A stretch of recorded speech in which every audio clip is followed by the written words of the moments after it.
Swastiastu, Namo Buddhaya, Salam, salam kebajikan bagi kita semuanya. Teman-teman pemirsa di rumah yang saya hormati dan juga tak lupa dosen pengampu hukum acara pidana yang kita ikuti, yang terhormat yakni Bapak Helmi Mardiansyah, SHMH. Baik, pada kesempatan kali ini kita bertiga yang akan menjelaskan beberapa hal terkait persoalan asas persamaan di muka hukum dan asas praduga tak bersalah dalam hukum acara pidana. Sebelum itu, perkenalkan, nama saya Ahmad Syarifuddin Dayat beserta keluarga kami. Perkenalkan, nama saya Muhammad Oki Mamburi. Dan saya Aprila Nurhanasi. Nantinya kita akan mengulas tuntas persoalan secara yuridis, baik dari persoalan praktisnya. Untuk lebih jelasnya, mari kita simak di beberapa video berikutnya.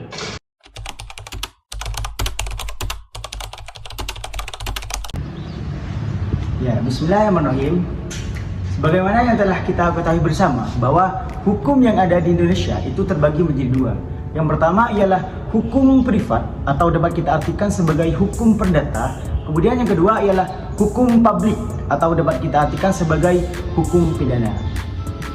Pada kesempatan kali ini kita akan membahas terkait hukum pidana seperti itu. Jikalau dalam hukum pidana, secara umum hukum pidana itu terbagi menjadi dua. Yang pertama ialah hukum pidana material atau dapat kita artikan sebagai hukum pidana. Kemudian yang kedua ialah hukum pidana formil, yakni hukum acara pidana seperti itu. Namun pada kesempatan kali ini kami akan lebih mengkhususkan pembahasan ini terkait hukum acara pidana atau dapat kita artikan sebagai hukum pidana formil seperti itu. Hukum acara pidana dapat kita artikan sebagai suatu rangkaian aturan, atau prosedur yang mengatur bagaimana tata cara untuk melaksanakan ketentuan yang ada di dalam hukum pidana material seperti itu. Menurut ahli, yakni menurut Samidjo, hukum acara pidana adalah serangkaian aturan yang mengatur bagaimana cara aparat penegak hukum, yakni kepolisian, kejaksaan, dan pengadilan untuk menindaklanjuti orang-orang ataupun warga yang melanggar ketentuan hukum pidana material seperti itu. Tadi kita sudah tahu nih terkait pengertian daripada hukum acara pidana. Nah, untuk selanjutnya kita akan membahas terkait asas-asas hukum acara pidana. Asas di dalam KBBI dapat kita artikan sebagai sebuah dasar, sebuah landasan awal atau sebuah pondasi, gampangnya seperti itu. Asas hukum acara pidana, dalam hal ini kita akan membahas dua asas. Yang pertama ialah asas persamaan di muka hukum atau equality before the law, dan yang kedua ialah asas praduga tidak bersalah atau asas presumptio innocentia seperti itu. Untuk selanjutnya kita akan membahas dengan lebih signifikan lagi terkait dua asas yang telah dijelaskan tadi. Yang pertama, kita akan menjelaskan terkait asas persamaan di muka hukum atau equality before the law, yang mana dalam hukum acara pidana asas ini dapat kita mengenai bahwa hukum acara pidana itu tidak mengenal yang namanya forum privilegiatum atau perlakuan khusus terhadap pelaku-pelaku dalam suatu tindak pidana.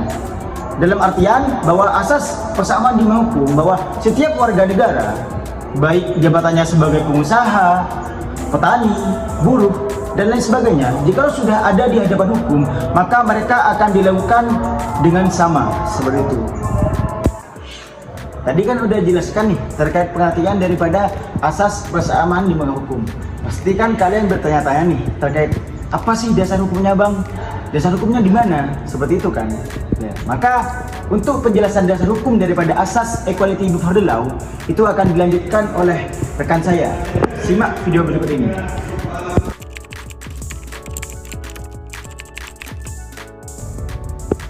Baik, jadi di sini saya akan menjelaskan terkait landasan hukum atau dasar hukum mengenai asas persamaan di muka hukum atau yang sering kita sebut dengan sebutan equality before the law, yakni termuat dalam pasal 27 ayat 1 Undang-Undang Dasar 1945 yang berbunyi, semua warga negara bersamaan kedudukannya di dalam hukum dan pemerintahan dan wajib menjunjung tinggi hukum itu dan pemerintahan itu tidak ada kecualinya.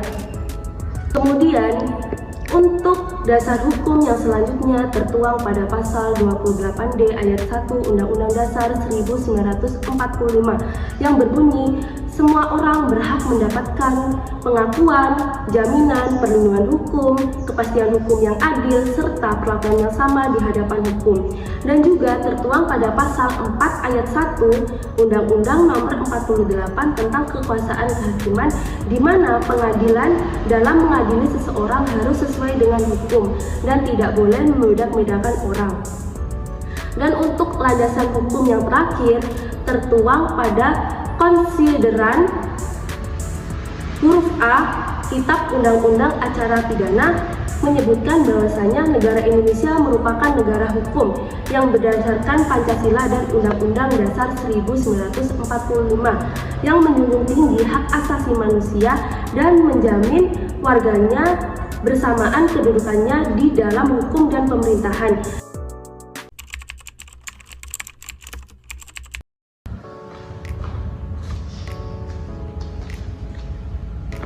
Penerapan asas persamaan di muka hukum dalam acara hukum pidana.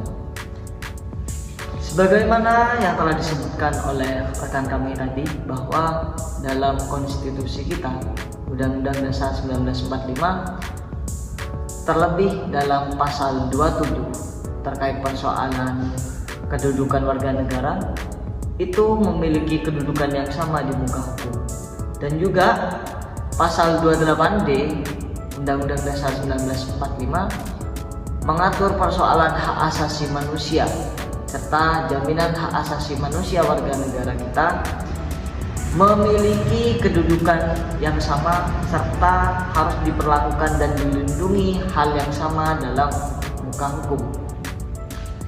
Kemudian hal itu menjadi hal yang amat serius sebagai mahasiswa hukum tata negara, sebagaimana yang dikatakan Afidisi. Konstitusi memuat 3 hal. Pertama, supremasi hukum. Kedua, equality before the law atau persamaan di muka hukum. Dan yang ketiga yakni hak asasi manusia. Kita fokus di pembahasan equality before the law, teman-teman.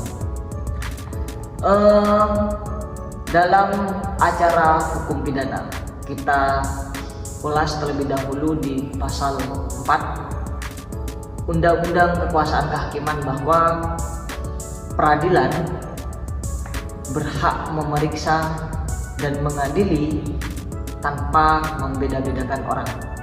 Dan juga dalam KUHP kita disebutkan dalam konsideran huruf A bahwa kesamaan di muka hukum harus dijunjung tinggi dalam penegakan hukum di Indonesia, khususnya hukum acara hukum pidana. Kemudian mari kita lihat beberapa penangkapan bagaimana penegakan hukum pidana di negara kita.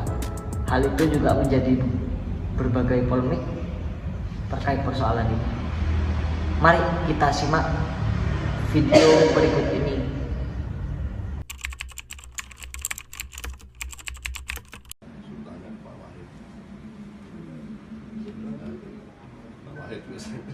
Tidur sama-sama Bu. Kemarin pas iya. Pak, gimana kalau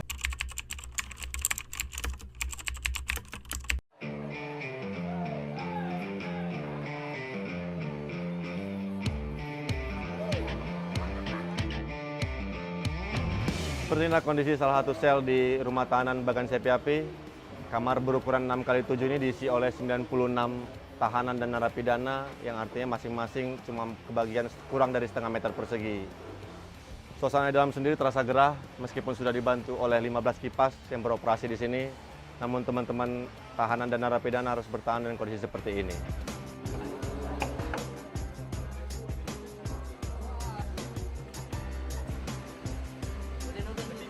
Kita di sini Pak, setiap malam Jumat itu selesai acara yasinan Pak, kita musyawarah di sini, kita tanya keluhan teman-teman kira-kira apa keluhannya. Kadang juga kan nanti keluhannya itu umpamanya mereka itu ada masalah keluarga gitu kan, baru nanti kita coba nanti berdiskusi sama pegawai. Jadi nanti solusinya nanti pegawai lah nanti dengan teman di sini Pak. Dan teman-teman juga nggak ada yang konflik di sini? Mudah-mudahan nggak ada Pak. Karena juga di sini kan kami kebersamaan Pak. Kalau ada makanan bersama.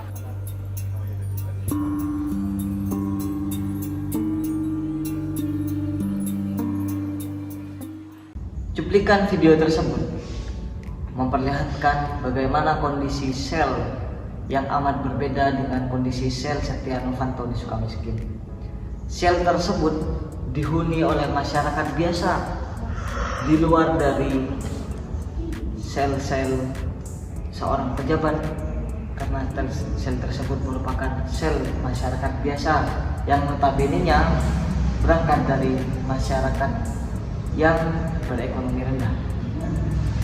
Sungguh sangat amat mencolok perbedaan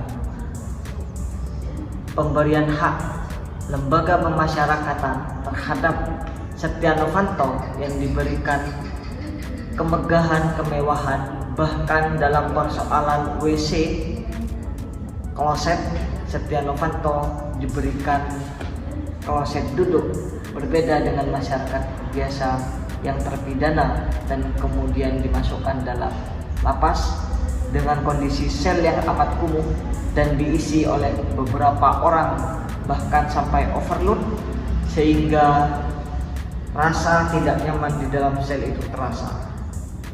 Berbeda dengan Setia Novanto, sel dengan berisi AC dan fasilitas-fasilitas lainnya yang serasa rumah atau kos-kosan sendiri.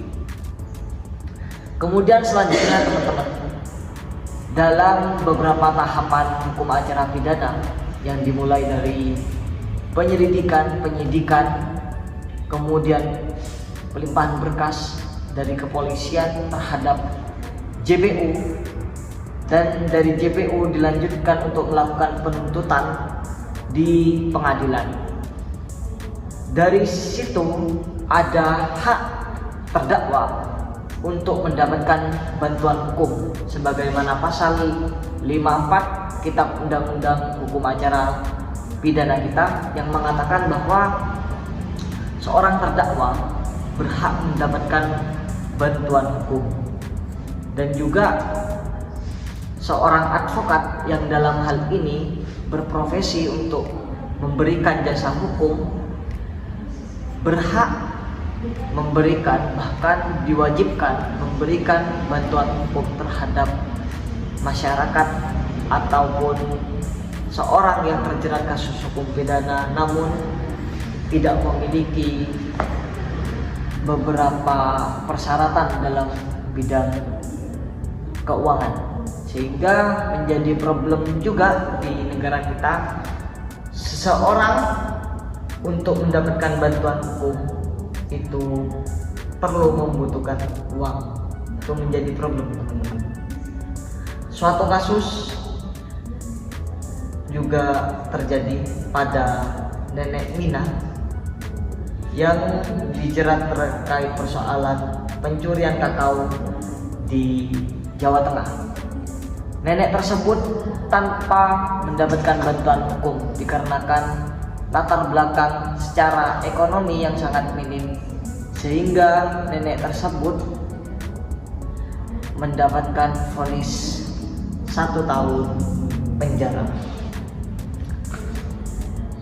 Sangat nampak sekali teman-teman perbedaan asas tersebut, perbedaan perlakuan terhadap asas tersebut di negara kita.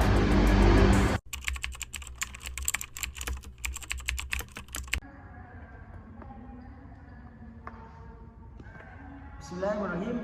Tadi sudah dijelaskan begitu rinci oleh rekan-rekan saya terkait asas persamaan di muka hukum atau equality before the law. Untuk selanjutnya, kita akan membahas terkait asas yang kedua, yakni asas praduga tidak bersalah, atau dapat kita artikan sebagai asas presumptio innocentia, yang mana asas ini adalah diartikan bahwa setiap orang wajib dianggap tidak bersalah sampai adanya sebuah putusan dari pengadilan yang mengatakan bahwa orang yang diduga bersalah ini itu bersalah, seperti itu. Sudarto mengatakan bahwa asas praduga tak bersalah adalah prinsip di mana seseorang yang diduga melakukan suatu tindak pidana itu harus dianggap tidak bersalah sampai ada putusan pengadilan yang menyatakan kesalahannya.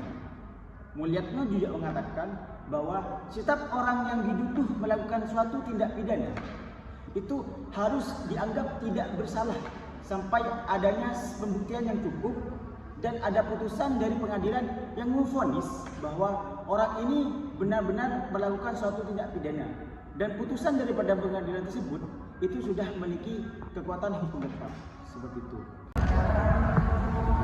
Kemudian dapat disebutkan bahwa asas praduga tidak bersalah itu adalah bahwa kita, baik kita maupun aparat penegak hukum, yakni kepolisian, kejaksaan, dan pengadilan, itu tidak boleh menjustis seseorang yang diduga melakukan suatu tindak pidana itu bersalah sebelum dia divonis oleh pengadilan atau sebelum adanya putusan, yang mana putusan tersebut itu harus memiliki kekuatan hukum tetap atau putusan tersebut itu bersifat inkrah, seperti itu teman-teman.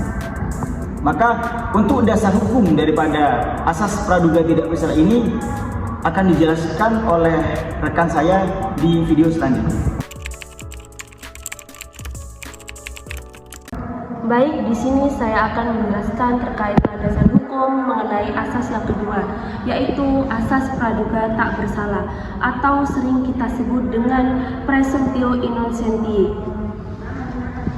Menurut angka 3 huruf C Kitab Undang-Undang Hukum Acara Pidana menyebutkan seseorang yang disangka, ditangkap, ditahan, dituntut, ataupun dihadapkan di muka persidangan berhak wajib dianggap tidak bersalah sebelum adanya putusan dari pengadilan yang memiliki kekuatan hukum tetap.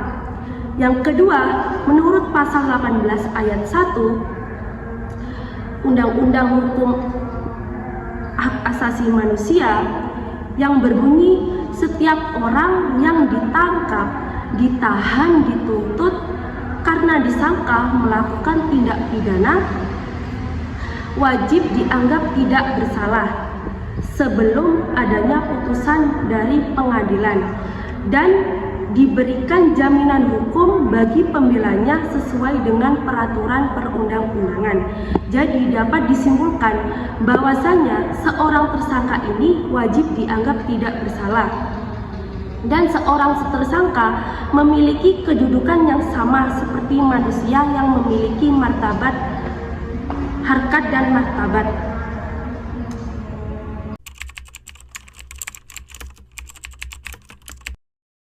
Ya, terima kasih pemirsa, kembali bersama kami di iNews Siang. Teka-teki kasus pembunuhan Vina dan Eki terus berkembang. Mantan terpidana kasus Vina Eki, Saka Tatal mengaku mengalami berbagai penyiksaan dari oknum polisi saat berada di tahanan. Dan berikut cuplikan wawancara Aiman Wicaksono bersama dengan Saka Tatal di program Rakyat Bersuara. Saka tidak melakukan apa yang kemudian dituduhkan sampai kemudian diputuskan oleh pengadilan. Saka tidak melakukan. Walaupun disumpah juga sampai pocong aja suruh ke sini sekalian. Biarin biar tahu rasa. Saka juga berani. Saka tidak tahu. Bahwasanya Saka aja itu ada di rumah. Kejadiannya aja ada enggak, Saka tuh enggak tahu. Tiba-tiba diambil waktu itu, ditangkap. Iya, tiba-tiba juga ditangkap, enggak ada keterangan apapun. Ya ditangkap juga setelah habis ngisi bensin. Surat penangkapan nggak ada. Saka sempat waktu itu disiksa. Sempat. Di Polda Jabar juga sebenarnya pernah aja siksaan. Apa bentuk siksaannya? Dari pukulan. Apa yang dipukul? Badan. Bagian mana? Ya, badan sampai diinjak, dijejak. Itu di Polres atau di Polda? Dua-duanya sebenarnya ada. Siapa yang nyiksa? Ini data baru. Polisi lain. Anggotanya, bukan penyidik. Bukan penyidik. Bukan. Kalau penyidik itu berani berjumlah karena dia nggak ikut memukulin. Tapi anggotanya. Dia pakai pakaian preman begitu ya, bukan pakai pakaian polisi. Ya ada sebagian, ada yang pakai preman, ada yang pakai polisi. Berapa orang? Banyak. Bukan 1 orang, 2 orang. Lebih dari 5 orang? Lebih. 10 orang? Tiap pagi, tiap apel propos tuh, orang tuh bergiliran masuk. Tiap datang tuh, udah pasti dipukulin. Ini penting untuk kemudian menjadi bahan penyelidikan. Ya. Tapi jangan terlalu dipaksa ya. Betul.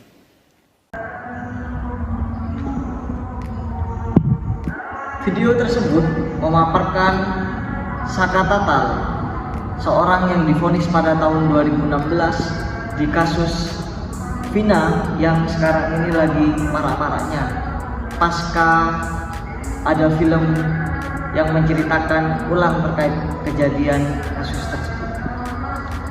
Saka Tatal dipukul ketika ditangkap pada tanggal 31 Agustus 2016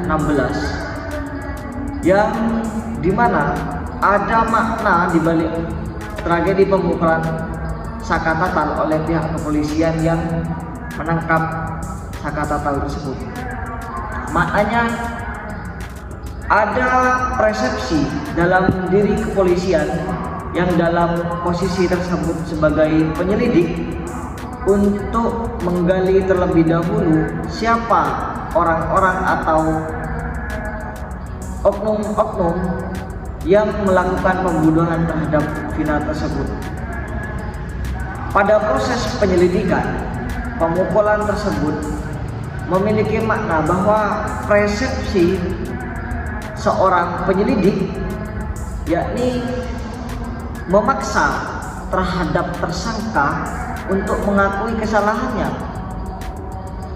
Bahkan belum tentu pula orang yang dipaksa untuk memukul tersebut menjadi seorang terpidana karena belum adanya putusan yang sifatnya inkrah dalam pengadilan kasus Vina tersebut. Hal itu memaparkan bahwa terkait persoalan asas praduga tak bersalah di negara kita masih memiliki banyak celah dan masih memiliki banyak ketidaksempurnaan yang amat jauh terhadap esensi dari asas praduga tak bersalah. Bahkan dalam KUHP kita, penjelasan umum angka 3 huruf C, Kitab Undang-Undang Acara Pidana, seseorang tidak dapat dikatakan bersalah sebelum adanya suatu keputusan dari pengadilan.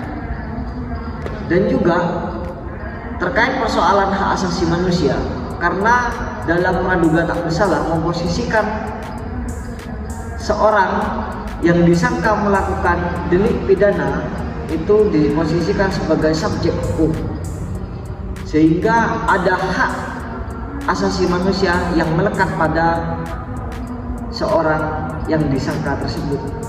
Pasal 18 ayat 1 Undang-Undang Hak Asasi Manusia mengatakan setiap orang yang ditangkap, ditahan, atau dituntut karena disangka melakukan tindak pidana berhak dianggap tidak bersalah sampai dibuktikan kesalahannya secara sah dalam suatu sidang pengadilan dan diberikan segala jaminan hukum yang diperlukan untuk pembelaannya sesuai dengan peraturan perundang-undangan. Maka dalam hal ini sebenarnya teman-teman ada korelasi antara asas persamaan di muka hukum dan asas praduga tak bersalah. Persamaannya di mana? Yakni persamaannya terletak pada memposisikan tersangka sebagai subjek hukum, sehingga ada hak-hak yang melekat pada seorang tersangka, yakni hak untuk dilindungi dalam hukum serta hak untuk dianggap tidak bersalah sebelum adanya pembuktian yang difinalisasi melalui putusan majelis hakim dalam suatu persidangan hukum acara pidana.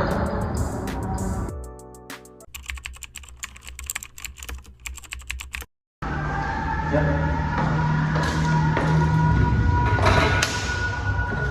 Hei kalian, Oh iya, gimana nih kritik dan saran dari kalian masing-masing terkait penerapan asas persamaan di muka hukum dan asas praduga tak bersalah. Gimana nih? Ya, kalau menurutku ya terkait asas kesamaan di hukum dan praduga tidak bersalah itu sudah bagus. Akan tetapi hanya ya banyak oknum-oknum terkait praktek daripada kedua asas ini itu banyak oknum-oknum yang menyalahgunakannya seperti itu. Katakanlah ya sesuai yang telah disebutkan tadi seperti itu. Jadi oknum-oknumnya nih yang salah, bukan asasnya gitu. Jika memang penerapannya itu salah, itu sih menurutku. Menurut saya sendiri, jika kita mengacu pada asas praduga tidak bersalah mengenai contoh kasus Vina itu sangat menarik, terutama di dalam kasus Vina tersebut kayak membuat pembelajaran bagi kita untuk tidak mempercayai perkataan-perkataan orang yang menandakan bahwasannya orang tersebut itu bersalah gitu. Jadinya kita harus mengacu pada asas praduga tidak bersalah ini, di mana seseorang itu wajib dianggap tidak bersalah sebelum adanya putusan dari pengadilan. Mungkin seperti itu menurut saya. Kalau menurut aku pribadi sih antara the soul and the shame, persoalan asas persamaan di muka hukum ini dan juga praduga tak bersalah secara penerapan jurisprudensi itu sudah dicantumkan dalam beberapa undang-undang. Namun PR kita dalam bidang praktik, terlebih kita sebagai mahasiswa hukum tata negara melihat hal ini bukan untuk mempertahankan suatu kondisi yang mapan, namun mempertanyakan suatu kondisi yang mapan. Karena menurut kami kondisi yang mapan ada suatu kondisi-kondisi lain yang dari itu, terlebih persoalan asas-asas. Mungkin sekian dari kami teman-teman di rumah yang menonton video ini, dan juga mohon maaf apabila terjadi kesalahan pemaparan materi. Kami buka kritik dan saran di kolom komentar, dan jangan lupa subscribe teman-teman supaya video. Sekian dari kami, lalu dengan maaf. Wassalamualaikum warahmatullahi wabarakatuh. Waalaikumsalam.